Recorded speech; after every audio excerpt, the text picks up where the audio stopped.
I'd say the number one thing to do here is, and this actually took me a while to get used to and I'm still adjusting to, is be as critical as possible, right? And I think, throughout most of college and throughout most of investment banking, what you'll see is you don't really question things as much.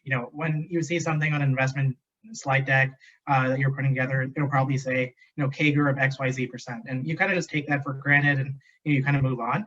But the one thing that you really have to dig into once you're on the PE side and as an investor is, can they actually deliver on this CAGR? Does this CAGR make sense? And, ultimately, what kind of multiple should I ascribe to this business? And so what kind of questions do I need to ask to actually get to that answer? So you're asking questions about, management team's view of, what is their white space? What is their view of the industry that they operate in? And, how do they think that they can carve out their specific niche? And you kind of build down from kind of what I'd say the top of the funnel, the macro elements of, the business that they operate in or the environment that they operate in, down to, how do they actually go about business?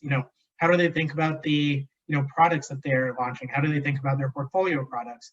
And, ultimately you build down to the most, detailed level that you can based on the conversation you're having, to the point, you're talking about, are you resourced properly? Like, how's your organization set up? How does the organizational structure look like?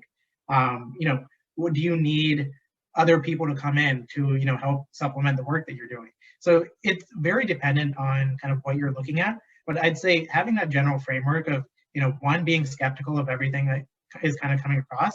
And then number two, really building your funnel down from the absolute, is it a good business in a good neighborhood? Thinking about the neighborhood and building it all the way down to, is this a good business?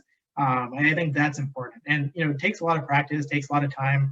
I'd say, especially in your shoes right now, the thing I'd focus a lot on that people told me to focus on and people still think about is spend a little bit of time reading through, Porter's 5 Forces, right? And I think that actually gives you a really good framework of, thinking about businesses. And ultimately, when you do get to those management presentations, perhaps you don't necessarily coin the term. You're not like, oh, can you walk me through Porter's 5 Forces for your business? But that'll give you the, broad framework for the questions that you'll ask later on.